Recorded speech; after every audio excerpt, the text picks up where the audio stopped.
Hey there, bosses. Corey from the Being Boss team here. I'm popping in to let you know about a new way for you to stay up to date in the world as a creative entrepreneur. Brood.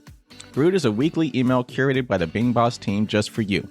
We share articles, podcasts, and resources from around the internet on the topics of mindset, money, and productivity to help you show up and do the work in your business. Learn more and sign up for free at beingboss.club/brood. That's beingboss.club/BREWED.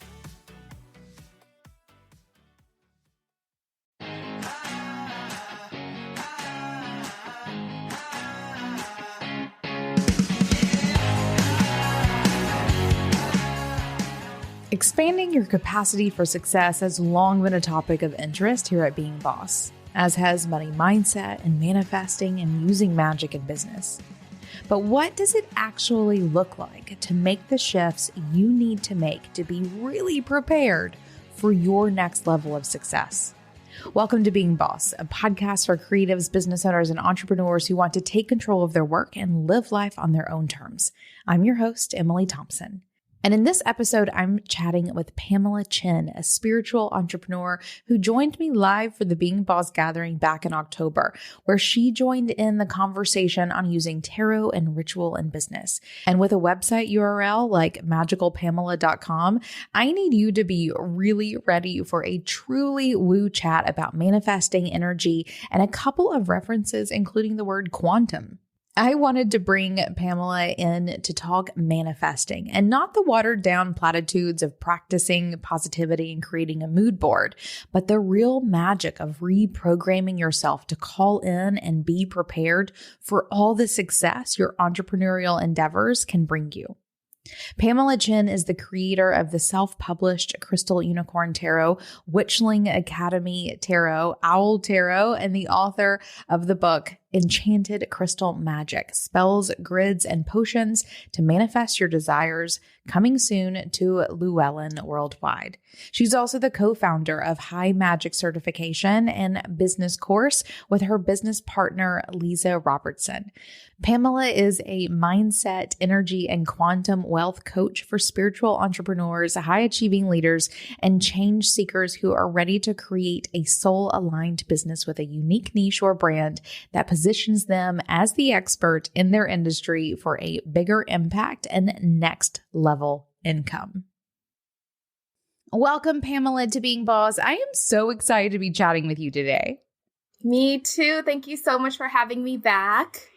I am very excited to be diving into all of the things that you are into, or really maybe not all the things, because I feel like you are probably into a lot of things. I was just commenting on how we could go down any number of rabbit holes together today, but I want to keep this focused around something in particular that I've seen you talking about a bit lately and is always top of mind for bosses. But before we dive into that, I would love for you to share a bit more about yourself and your business for anyone who is not familiar with you. Would you mind giving us a peek behind the scenes of what your entrepreneurial journey has been like and what you're up to today? Of course, I would love to. So I have actually been trying to start a business for over 10 years. I feel like in the beginning, this is back when there was no social media marketing. There was nothing. And I think what was a struggle for me back then was the coaches that I was with, they were telling me that I had to be in health. I had to be in money. I had to be something not magical. But magic is what I did. So I kept going back and forth, taking all these new certifications, and it just didn't work. And it wasn't until maybe 2017, 2018, when I actually created my first deck. So I got into crystals, online crystal selling on Instagram, and I created my first deck. And my mentor, and who is my business partner now, she was helping me create my deck. And after my deck got launched, everybody was messaging me, hey, how do you create a deck? Show me how to create a deck. And it's not like I can just email them this one thing. It's like a whole process. So I decided to, okay, well, let's coach deck creation. So I asked my mentor and I was like, do you want to coach deck creation? She's like, sure. So we started that and it kind of evolved into, okay, let's coach Akashic Record star activation. Let's coach so it just kind of evolved from there and we just let it run. And a couple years ago, or maybe a year ago, I went to this certification retreat and it was for spiritual entrepreneurs. And I was helping people create their courses, niching them. And when I came back to my business partner, Lisa Robertson, she was like, wow, you just helped that girl launch $400,000. Like, we need to be business coaches. And I was like, oh, okay, we do need to be business coaches. But that was actually something I was really resistant against because I was like, I'm not good enough. Maybe it was like, I'm not good enough. I'm not a business coach yet. So that kind of was back through my mind. But she's like, look at your social proof. Look what you've helped people do. I was like, okay, let's try it. So then we created our certification and business course, and that just kind of like took off, and that became like our signature offer. And now that's what we're known for. We're known for niching spiritual entrepreneurs. And along my journey, I created more decks. I was like, it's so amazing. I think you just have to kind of try things. I'm wondering what pushed you to create that first deck. And did you see this as you butting up against this, I guess, outward call for you not to focus in magic? Were you like, well, maybe creating a deck as a physical product, so it's not magic necessarily? Or were you like, screw everyone, I'm making a deck because it's magic? Like, what was that like for you? Actually, at that time, I was already owning my magic and teaching crystal magic because I found a coach that understood, and magic was, this new age spiritual community was coming around. So everybody's like, you can be multi-passionate now. You can do healing magic. So I'm like, okay. So I was kind of in that realm as, crystal magic coach. And this deck, it was my Crystal Unicorn Tarot, the first one that I created. And it was really for me. There was no unicorn. There's no unicorn tarot out there. So I was like, hey, I want a unicorn tarot deck. So my best friend's best friend is the artist. And I was like, hey, can you draw for me? She's like, sure. And then I contacted Lisa, who I know she just published her first deck with Llewellyn. And I'm like, can you help me put this together? Because I have no idea what I'm doing. She's like, sure. And then her and Barbara Moore, who is now my project manager, was like, you should sell this. I'm like, okay, I'll crowdfund it. And they're like, you should create a coloring book. I'm like, okay, created. So I usually say yes to everything. That's what I try it out. I just try it out, right? Mm-hmm. Emily, do you want to get on my podcast? Yes, Emily. Yes to all the opportunities. I love that. How many decks have you created since then?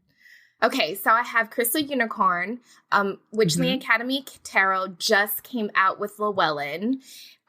The Owl Tarot is coming out in 2023 with Llewellyn. I am creating a self-published deck. It's very magical, but I can't share it yet because we're like not even halfway done. And I'm about to turn in a proposal for the next one, which I think they'll take it.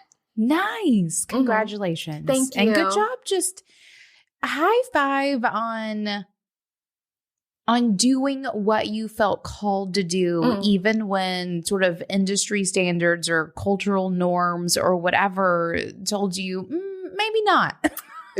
Yes, exactly.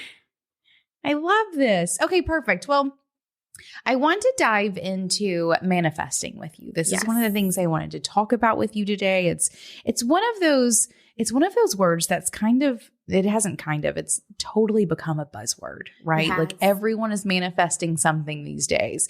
Even, my daughter the other day was just sort of throwing the word manifesting around because she's heard people like it's just part of our like vernacular.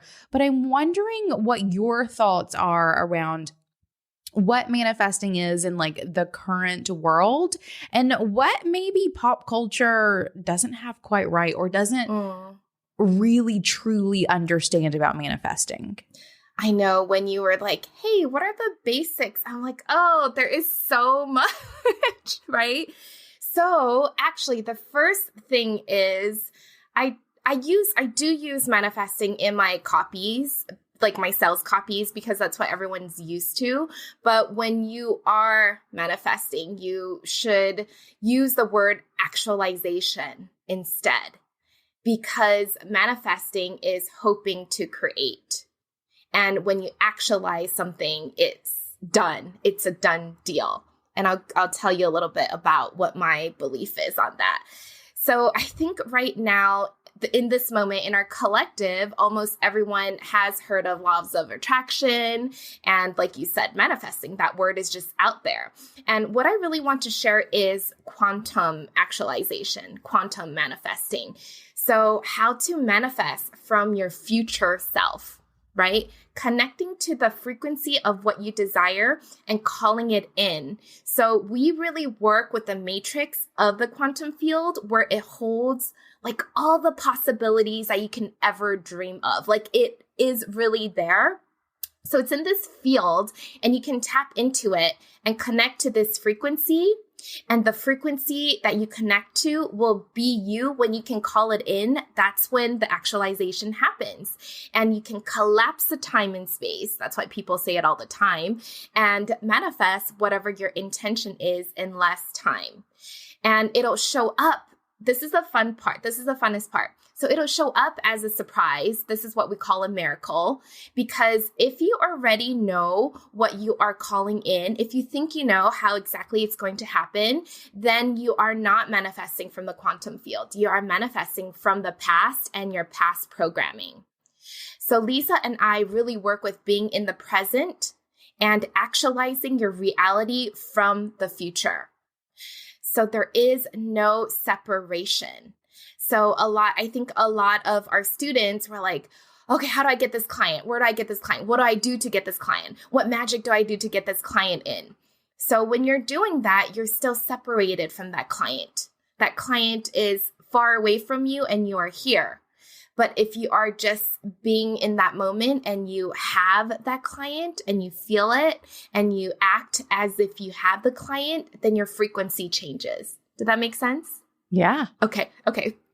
So you have to really embody that person, and we really mean embodying, like move, talk, take actions as that person and being in that frequency. So for example, if you are saying, I will sign up for this business course after I have the money, that would be a failed programming, because if you already knew how to make that money, then you wouldn't need the business coach, right? It's kind of saying okay, going to the gym to get a personal trainer to help you tone your body, exercise, and getting really healthy. And you're like, okay, I'll come back and hire you when I'm already in my ideal body. When I'm already healthy, then I'll come. So there is a disconnect there where everybody wants to have that thing already, then be it. So what we need to do is we need to be in that moment. So quantum actualization is actually very, very simple, but it's not easy at the same time. So all you would need to connect to the quantum field is really getting into that like meditative state where you are nothing. You just like feel like you're nothing. We call it stardusting, because you're just like a stardust, like you're one with the universe, right? And how you can get there is actually breathing through your heart. Breathing in and out through your heart, and you call that heart coherence, because we have a brain in our heart. And then you just really embody a high level emotion, which is joy, freedom, abundance, happiness, and really feeling your heart expand, like if you can feel it in your heart center, and then just have that positive intention and being able to visualize it, then you will send out that intention, and your emotions, that emotion that you are feeling, will supercharge it. It's like a magnet. And then I'll draw that frequency into you. And then the most important part is just to being able to detach. Like trust is going to happen and just let it go. And I think the hard part about this, it's not something you could do for 5 minutes in the morning. Oh, I'm done. I did my quantum visualization. I'm done, right? You actually have to be in this energy throughout the day, right? The more you can be in it, the more it will come to you, right? So when our students coming to our sacred containers, we tell them, don't talk, don't give us stories. We don't want to know about your ex-boyfriend's husband's dog, whatever, right? Don't tell us the stories. Just tell us what you are feeling now, how you want to shift forward, and let's go from there. Who you want to be, and let's figure out a plan how to get there. Yeah. Ooh, I love That was this. long. What you just did though was you gave some practical steps around like really just raising your vibes, right? Yeah. That's really it. That's really it. In the most simple format possible, it's about raising your vibration in a way that you can show up, and you can call to yourself the things that you want. I'm wondering though, you've sort of uncovered this process of how this happens, but I'm wondering for yourself how this applies to that 10 years of you wanting to start a business. Like looking back, were you unknowingly doing this? Is it something that you discovered along the way? Like on what level did you manifest this like dream job of yours? I think I just kind of flowed into it and it happened. But I've always known that miracles can happen, blessings can come if you focus on it.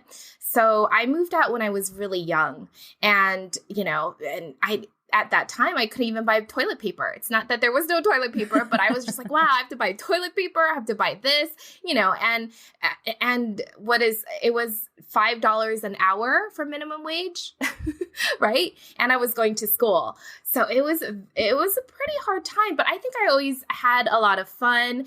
What stood out to me one time was when my car broke down, everything broke down. And I think I owed like over $1,000, and I was already negative 100 in my bank. And I was like, it's okay. Like, I was like, oh crap. Like it made me sad, but I was like, it's okay. Something's going to come. Something has to come. And literally the next day I got a check from one of my old workplaces, I don't even know, that owed me $1,000. And from there on, I was like, oh, I believe, right? So I've always known that something, if you just focus on believing something can come, then that can happen. And I don't think I was ever really in a rush to create my business because I've always had a job. And I wasn't unhappy in my job. So it wasn't like, okay, I need to create my business to make money. It was always, okay, this is something that I want to do because it makes me happy. And I was just really trying to figure out what that was. I think it's different for everyone when they're looking to create their business, what their why is. For sure. I also asked you this question because I similarly, I've seen this in several people. I find that highly intuitive people do magical things without realizing it. Like they do the things that bring them what they need, or that protect them in the ways that they need, or whatever it may be, without even realizing that they're doing it. I've seen this especially with, I have friends who've collected just the right crystals that they needed for themselves. Right. Or for me, I remember in the earliest years of my business, whenever things would slow down and I would start hurting for cash or whatever it was, or really needing to book that next client when I had no leads to even look towards. I remember laying down and doing what I now realize was money manifestation exercises, right? I would like lay on my bed very intentionally, and it was always very heart chakra focused. I would imagine money pouring to me and all these things. I love that. And it would always work. It would always work. It was never something that I even thought about doing until I was in pain. Like my bank account was like staring at me, expecting something. But I would do it. And the next client would always come, literally every single time. And I do think too that, before I get to that point, it wasn't until years later that I realized what I was doing. I was just very intuitively laying down and praying for money. Yeah, right. Basically. Yes. If I had to put it in very simple terms. But years later, I realized what I was doing, and now can more intentionally go at my own manifestation practices with, more intention and more knowledge of what it is that I'm doing. I'm not just laying on the bed praying for money. I'm like legitimately have my own rituals and an understanding as to what I'm doing on such a deeper level.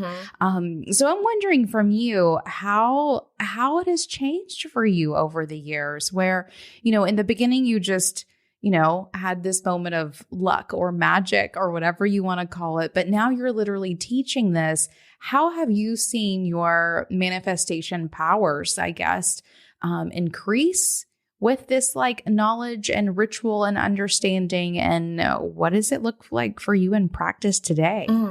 I think the biggest thing for me now is that I know when I hit that wall, when I know I'm resisting something and the abundance is on the other side. So throughout, no matter if you're going for 50,000, 100,000, $1 million, it's always going to be there. That resistance is going to show up. But now I know where it's at, how I feel, how I react to it.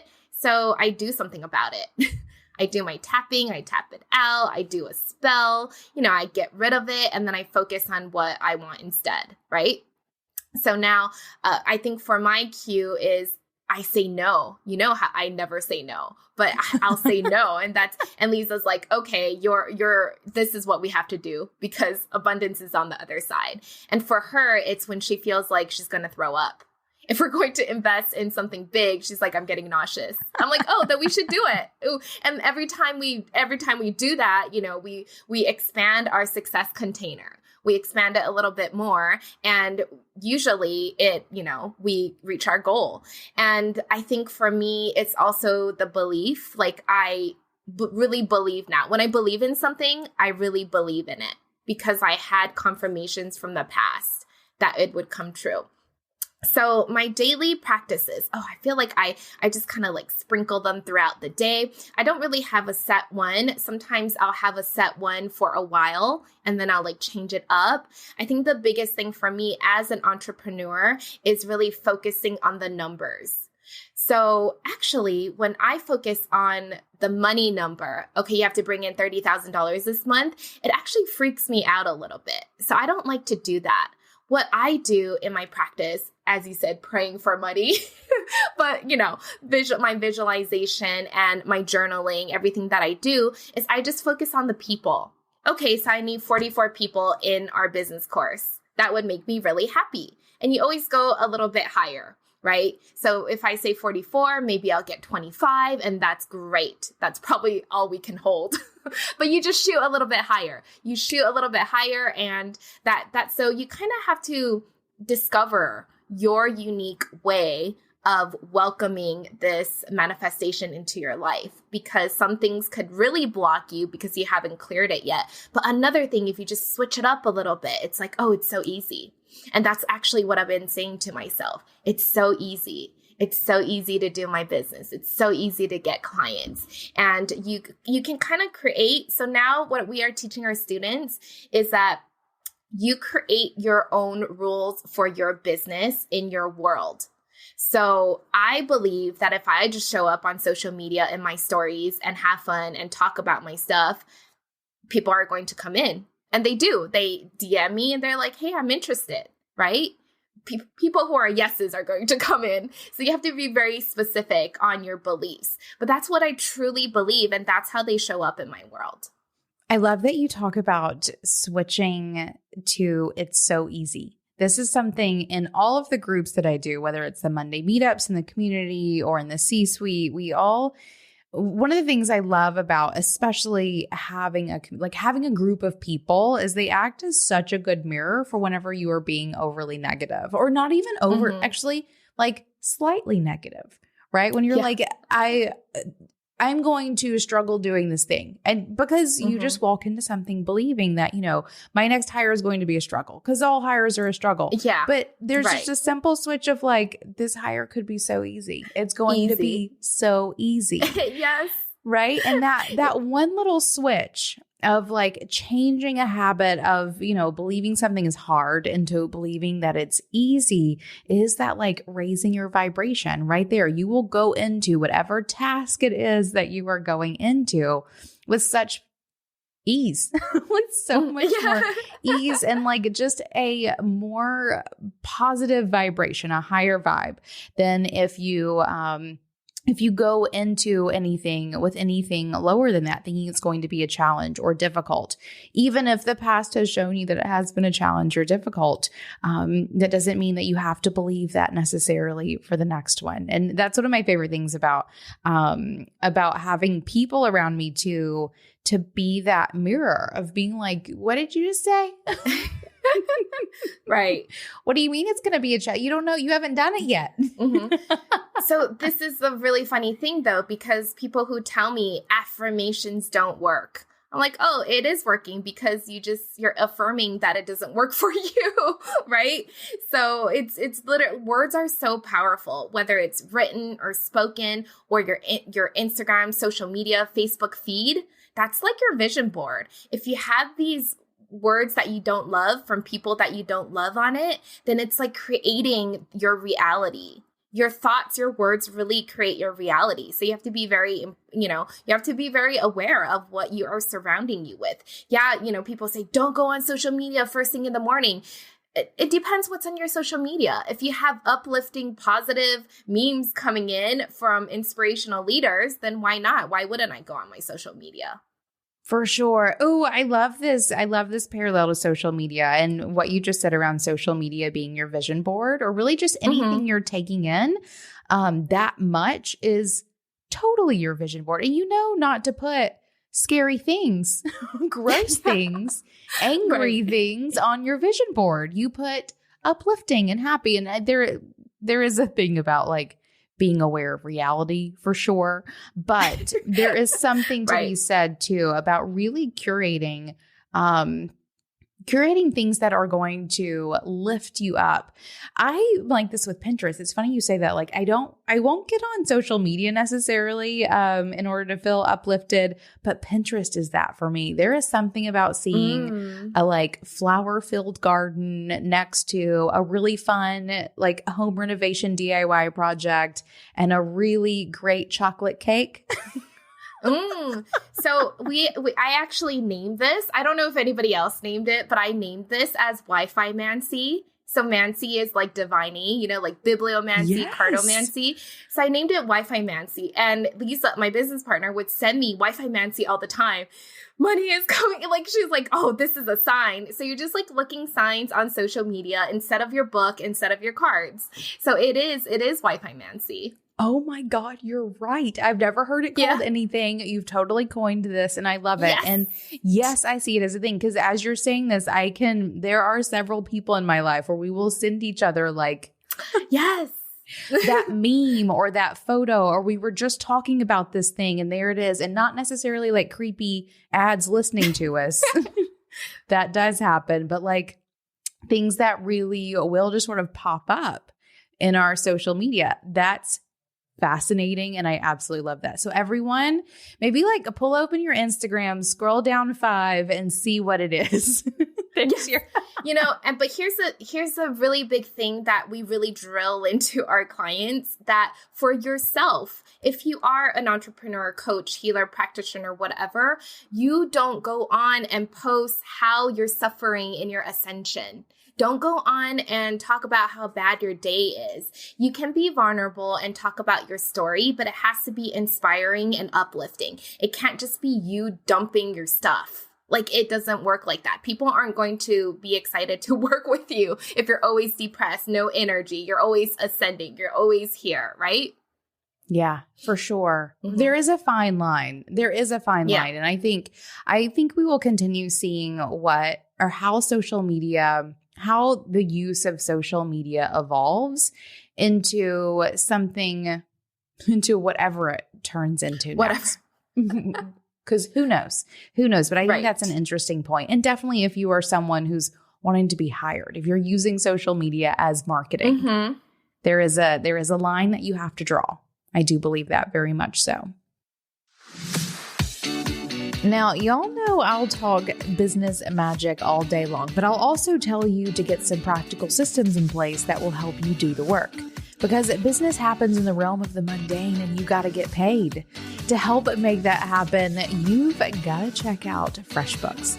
FreshBooks Cloud Accounting is the all-in-one accounting software built for creatives like you with a well-designed and intuitive user experience that takes a lot of the grunt work out of tracking your expenses, sending invoices, and working with contractors. Try FreshBooks for free today by going to freshbooks.com/beingboss and enter Being Boss in the How Did You Hear About Us section.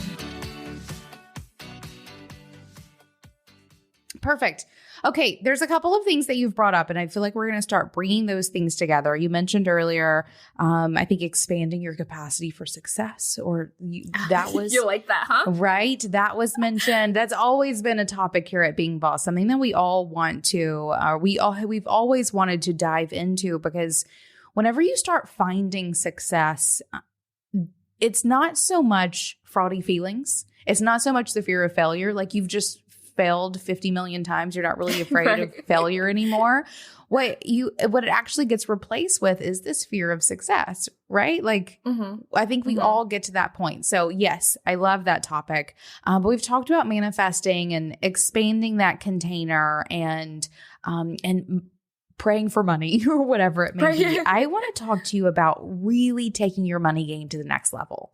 I feel like, especially over the past year, when I've mentioned this a couple of times, when literally surviving is on our to-do list, right? So many of us are just like operating on that base level of just making it do.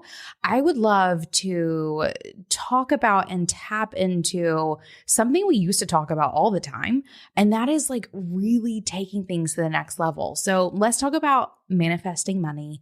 And what I really want to talk about is manifesting $1 million or your second million or your 10th million, like really up-leveling the money game for anyone who's interested, whether you're side hustling, just getting started, you've been doing it for a couple of years and maybe are at, 70, 80, 120K, wherever you may be, let's talk about up-leveling your money game and manifesting $1 million.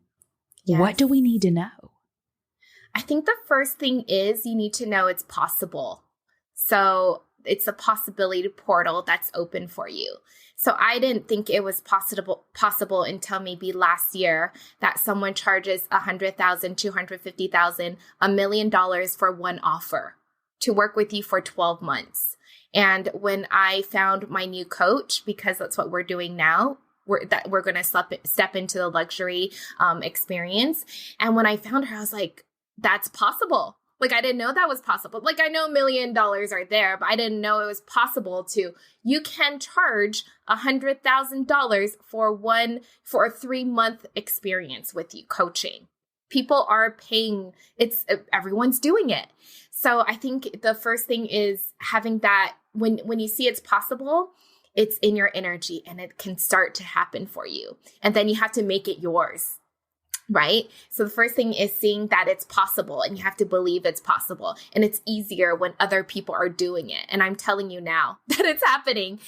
People are selling even now, even with whatever it's going on, people are selling $50,000 one-day VIP experiences. They're selling $1 million 12-month experiences. Like, it's happening in the group that I'm in. So it's like a normal thing. People sell this all the time, $500,000, $300,000. It's not a big thing. So you do have to surround yourself with people who are in this energy or believe in this energy. So my business partner and a couple of my colleagues and friends that is also entrepreneurs, we would just text each other, oh my gosh, I just made $1 million today. That's so exciting. And I think you have to, the second thing is you have to have fun about it. You have to uplift people. Like, if I go tell my boyfriend, babe, I'm going to charge $100,000 for this offer, he's going to be like, what, are you on drugs?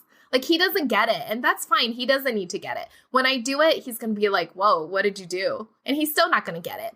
So you have to surround with people who gets it, who believe, and who will continue to uplift you, right? We celebrate each other. She's like, I just had an $80,000 month. I'm like, yay, I'm going to be there too, right? So you just have to like latch onto that energy. And I think you have to have fun with money.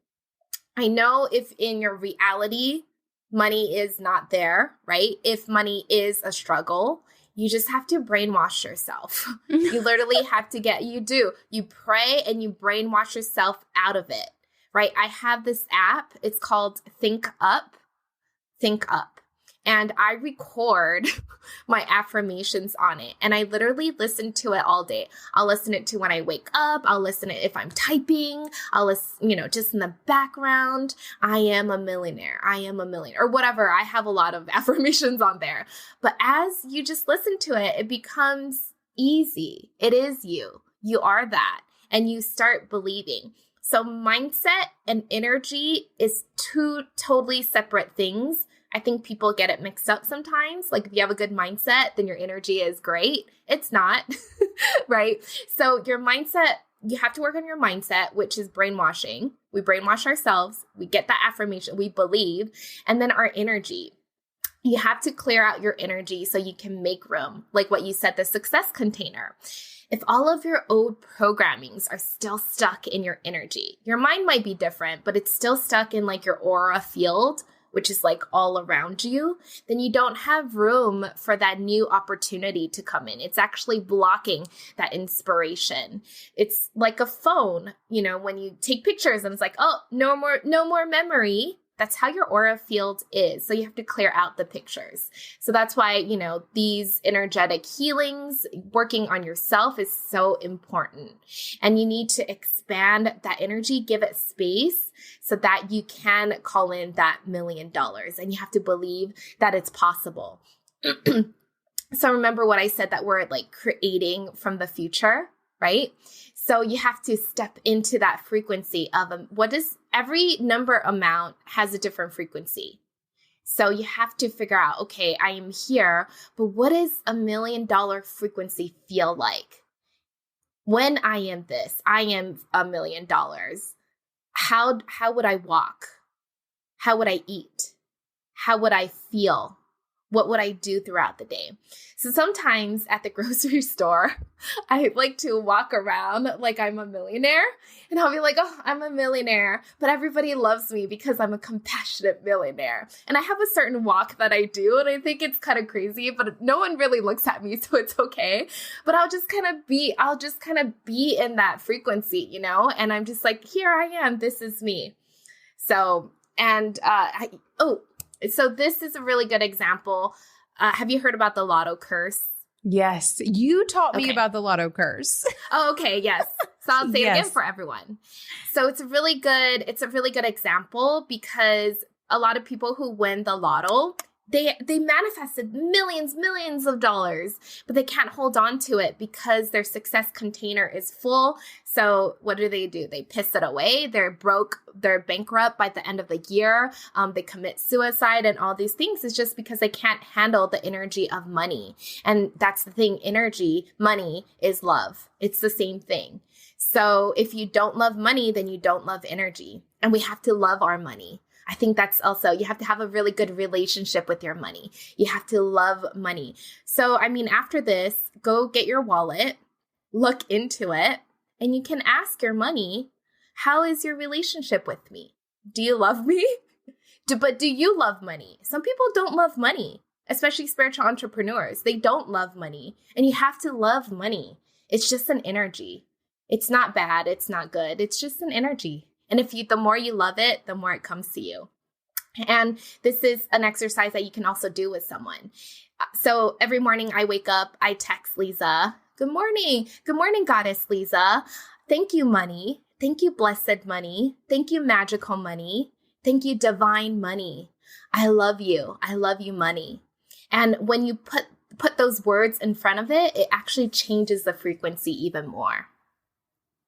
Did I cover it all? I think so. This is fantastic. A couple of things came up for me that I want to go back and hit on. One of which you kept talking about brainwashing yourself, which yes, but I think what you're probably really doing is unbrainwashing yourself. Yes. Right? You are already brainwashed into whatever your beliefs are about money.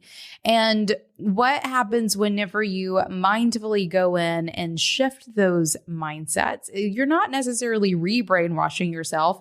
You're just unbrainwashing yourself and with intention and awareness, creating new beliefs around money or clients or your work or whatever it may be. So I want to say that because I think that's a very important distinction to make, because it's not like you're fooling yourself into anything at all. It's just you are bringing mindfulness to what it is that you believe, identifying anything that's incorrect or not aligned with what you desire, and flipping it, changing it, aligning those beliefs with whatever it is that you do want to believe about whatever it is we're talking about.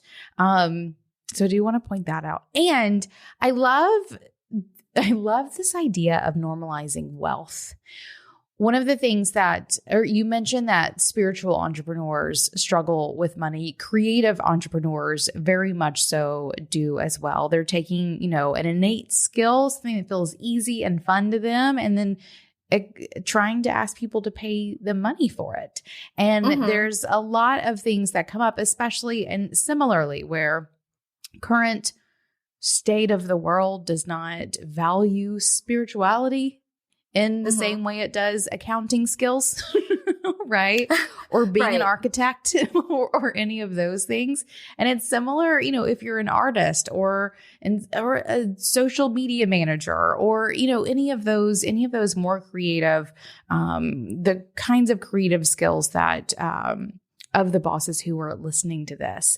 And so whenever we can make note of and continue to normalize what it looks like to be successful, to gain wealth for yourself and your family and your community and those things, the more we can normalize that, the easier it is for every single one of us to access that sort of wealth and success in our business. So I want to highlight that little piece and encourage everyone to find people on social media, on television, in books, wherever it may be, that find the people who are doing what it is that you want to do, whether it's like exactly or kind of, and sort of put them in your pocket. Yeah. I don't know if you guys know Ryan Kelly Mua on Instagram. I might collab with her soon for my new deck, but she makes money from painting on her lips. Like that's art, that's creative, and that's just something that she loves. And, and there's so much other people out there who are selling their artwork, their pottery for so much because it's so beautiful. It's so unique. And people are doing it. It can happen. For sure. So there is this normalization that I desire around creative entrepreneurs, spiritual entrepreneurs, building wealth, but that really begins with a belief that you can build wealth. Pausing for just a moment to share with you one of my very favorite money mindset exercises. Just a few weeks ago, I published an episode of 10 Minutes to Being Boss called Money Mindset Exercise, Expand Your Idea of What's Possible, where I walk you through a simple exercise to do the kind of imagining in your business that Pamela and I are chatting about here. Just search 10 Minutes to Being Boss wherever you listen to podcasts, or check out the video version on the Being Boss YouTube channel. And I think I want to touch back on what you said, the brainwashing thing. And I think it's so you hit it, you hit it on, the head with that. I loved what you said about that. So it's kind of like when we wake up every day and we're like, oh, it hurts right here. My elbow hurts. My elbow hurts. So every day if you wake up and you think your elbow hurts, then it's going to hurt. So it's kind of like a vicious cycle, right? But what if you wake up and you're like, I feel amazing today? Now, in your reality, that elbow still might hurt. It's there. But what if you're like, no, I feel really great. I feel amazing. Everything's healing. And you keep on doing that. It's not going to change in one day, but as you keep doing that, retraining those programmings in your subconscious mind, one day you're going to wake up, that elbow is not going to hurt anymore. You're going to have millions in your bank. You're going to be like, wow, how did this happen?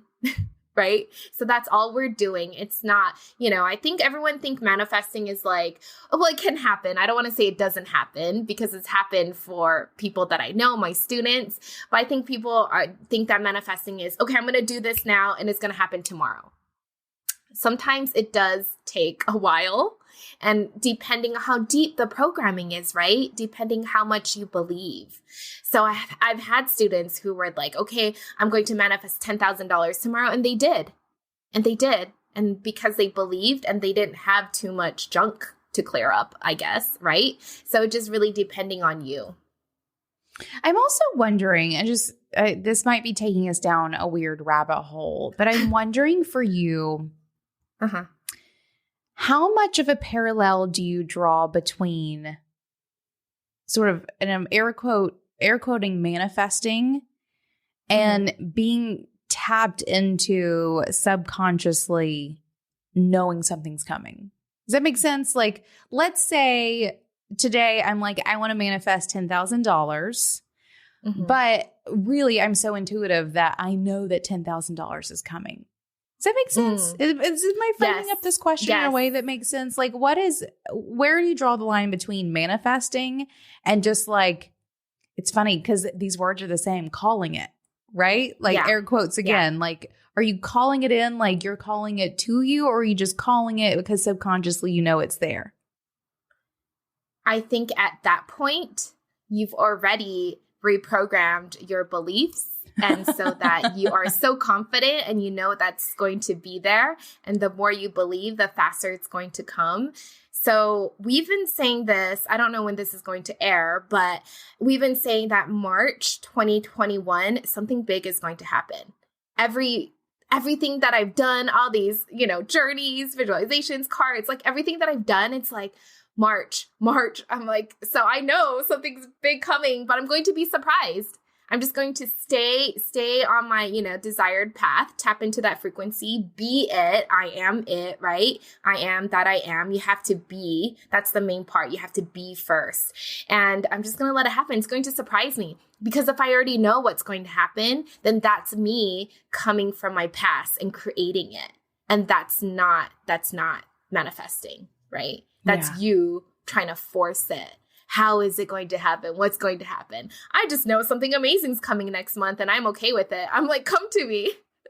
Love it. Right. It all sounds very timey-wimey to me and I don't hate it by any means. Okay. There's something else I want to touch on. And again, we sort of like pulling these threads through. I want to talk about co-creation. So manifesting plus doing the work. Because even you mentioned like sometimes things take time and it's not so much like you can't desire to manifest 1 million and then sit on your ass. Yeah. Right? Not usually. Right. Not usually do that. So let's talk about that. What does it practically look like to co-create, to show up for your manifestations? I often say that real luck happens when you show up for luck. Like you have to put yourself in the right time at the right place for luck to strike. I'm wondering what your thoughts are around co-creating and manifestation. Yes, I love that. So you really do have to show up and do the work, right? So you believe first and then you take the action. I think what happens with a lot of entrepreneurs, because it has happened in a lot of our students, is that they get overwhelmed doing the work, right? But they think they have to do all of this work and they have no time, or they have to take a week vacation from the job just to focus on creating their business. And we're like, no, don't do that. Like still make your money to fuel your passion, right? Don't go in scarcity. I took a vacation. Now I don't have money, right? You still need to keep doing what you're doing. But what I love to do is, okay, so this is my goal for the month or for the week. What are 3 actions that I do today that gets me to my goal? What are 3 actions? And if I do these actions, it's going to get me there. And then you do them. So just 3 actions and anything else you do will just be extra, right? So what are 3 non-negotiables that if I do today, it's going to get me to my goal? And that's not a lot. It's only 3 actions, right? And I think time is what limits everybody. And what we say to that is just try everything in 20 minutes. You can get a lot of things done in 20 minutes when you're not distracted. So if it's creating your course, writing your copy, if you just set the timer for 20 minutes and you intentionally say, I'm going to be focusing on this for 20 minutes, no distractions. Wow, there's so much things that you can get done. And also schedule things in. If you don't schedule it, you're not going to have time for it. But if you schedule it in when you can do it, when you feel good doing it, then it's there. It's there on the schedule. You have time for it, right? So I think that's like a really big thing. And I think the number one thing, though, for the entrepreneurs, showing up should be however you're showing up. But for now, I think it's social media. You have to show up on social media. You have to be seen somehow, right? It could be your podcasts. It could be, in groups. It could be Instagram. It could be this new thing called Clubhouse. It could be anything. But I think you just have to show up somewhere. And you have to speak and make offers. If you're doing all this magic, but people don't know what you do, if you aren't offering because you don't feel like you don't want to sell, or if you don't want to, push things on people, if you're not making the offers, then people aren't going to know what you're doing. Or if you go on your social media, you show up and you just post memes of cats, but you're actually a Reiki practitioner, master healer, like people aren't going to know what you do. They're going to think you're just a cat lady, which is great, but you're running a business. What you do daily is not separate from who you are. Your business is not separate from who you are. You are one. That is you. It's not a separate thing. You do it when it makes you happy, but you know that you have to get these 3 things done. So most of the time I show up on my stories, but if I don't feel like doing it one day, I ask, is this important? Do I have a launch coming up? And if I don't feel like it, I won't do it because it's part of me, right? So I think that's the most important thing. Yes. Okay. A couple little notes from my side. One is that I always think of showing up as like my continued communication with the universe or whatever, that I am ready and willing to accept whatever it is that I'm manifesting, right? Like there is that like me and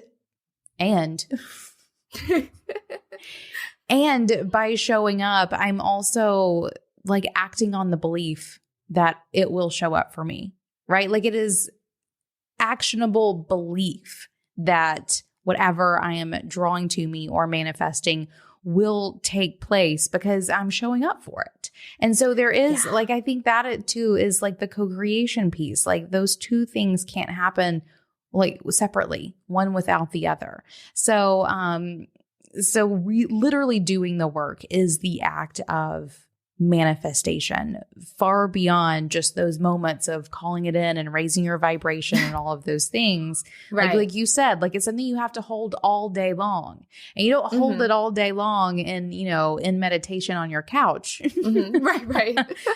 You hold it all day long as you take the actions towards whatever it is that you are trying to create for yourself. And then you also mentioned showing up on social media. And I think from a marketing standpoint, like you are 100% right. You have to show up in places where your customers or your clients are so they can see you. That is part of that co-creation is to allow yourself to make the connections that you need and those sorts of things. But I will also say there's like a second layer of this that a lot of people often forget because social media is so sort of top of the line for everyone or top of the to-do list, is you can make just as much impact. And if you are a business owner, this should actually be number one, is to show up for your customers and your clients. Period. Show up for the people who are already paying you, who have already paid you, who've already seen you and what it is that you're doing, and show up for them and do an amazing job. We recently did an episode with Autumn Whit Boyd where she talked about the power of word of mouth marketing for the purpose of building her law firm. And she shows up. She shows up to her community for her clients in a way where she hasn't had to show up as much on social media. And so whenever you can especially pair those two things together, show up, do the work around what it is that you are trying to manifest for yourself.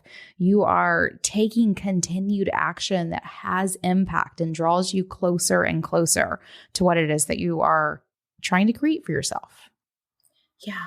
You know, I love how you said that, because Gary V, Wi-Fi Mancy, he said you go deep and not wide.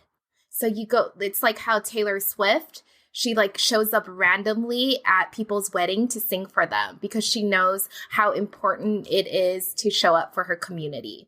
So I comment and like every comment, right? Because social media is my selling platform. But if people shares my stuff, I'll share their account. You know, if they're doing something with my deck, I'll share their account. They're like, thank you so much. And I'm like, thank you. Like you guys are the ones that making it happen. Yeah. Okay, I have like a little follow-up question for you. I'm wondering how you feel about flexibility around what it is that you are trying to manifest. Do you often find that it is a good idea to adjust course to show up differently? How does flexibility in manifestation fit in? So I like to, like I said before, I like to shoot higher, right? So I'm giving myself the flexibility of, if I don't reach the moon, I might hit the stars, and I'm okay with that. Like, that's awesome too. So I think you need to have, I have my good, great, and amazing goals. So you always go for the amazing goal, because you never know what it could happen. Like, it could happen for you, right? So you always go for it. And I just really focus on that, but I'm not, if some opportunity comes my way that gets me along the path, but maybe not as big, then yeah, that's great too. I think you always have to allow yourself to see if your goal, if this is a next step to your goal. It might not be your goal, but it might be the next step to your goal.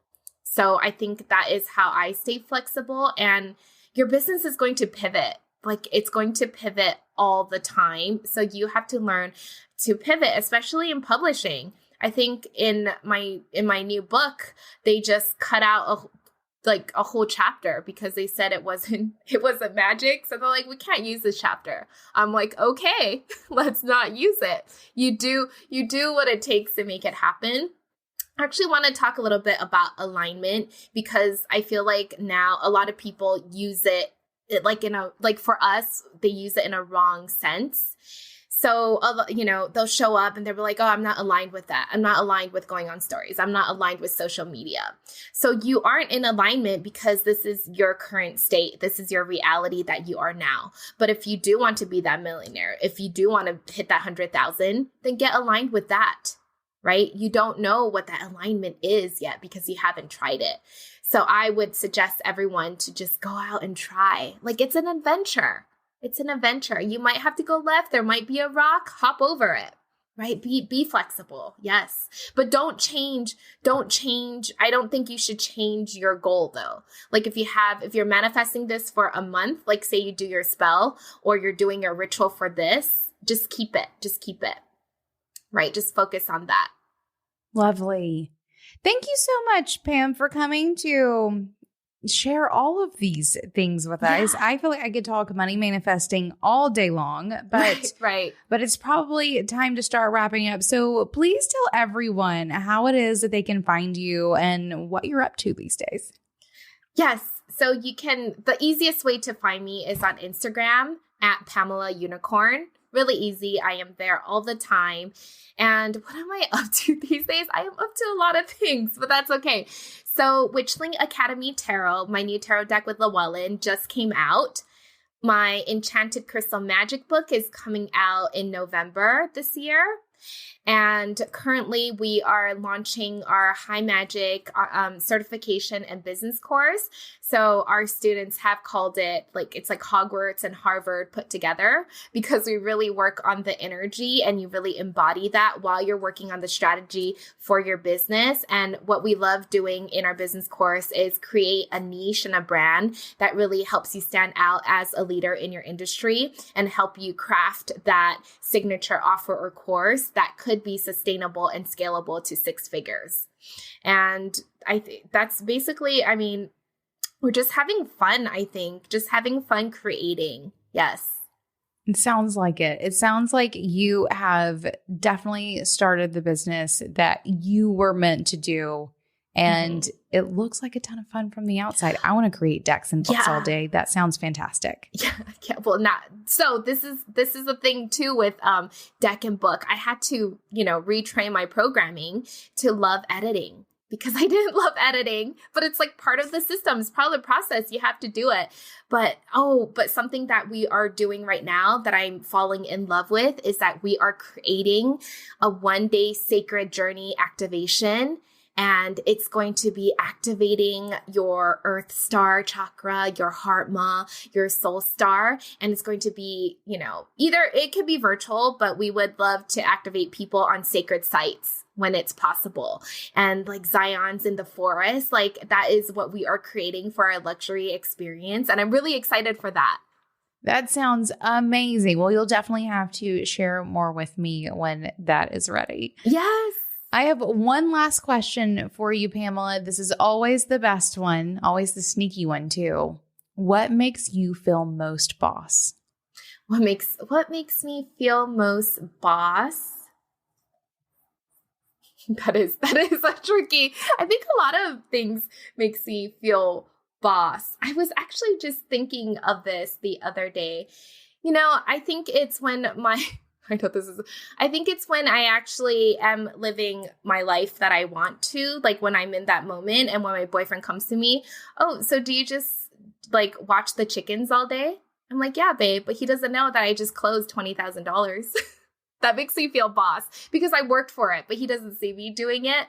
So that is my confirmation that my work is happening when people are seeing me just chilling, laying around, which is really possible. Right? You do the work at your own time, at your own pace, and then you can relax. You make your own schedule. It's like your life. I love just living my life. Yes, it is an embodiment of it's so easy. Yeah, it's so easy. Love it. Thank you so much for coming to hang out with me. I have had such a blast chatting with you. Thank you, Emily, and thank you, Boss community. I love being here. I love everyone.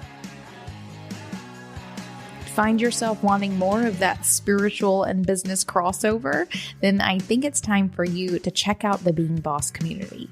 Though we talk a lot of straight, mundane business, we of course have some place for the woo too. Community members have access to our woo topic channel where you can join the conversation about tarot, rituals, and more. And Clubhouse members get extra access to replays of last year's Guided by Intuition gathering, featuring the likes of Pamela Chen, Biddy Tarot, and Mecca Woods, and a monthly new moon circle for setting monthly intentions like a boss. You can find all of this and more inside the Being Boss community, which you can join by going to beingboss.club/community. And until next time, do the work, be boss. Yeah.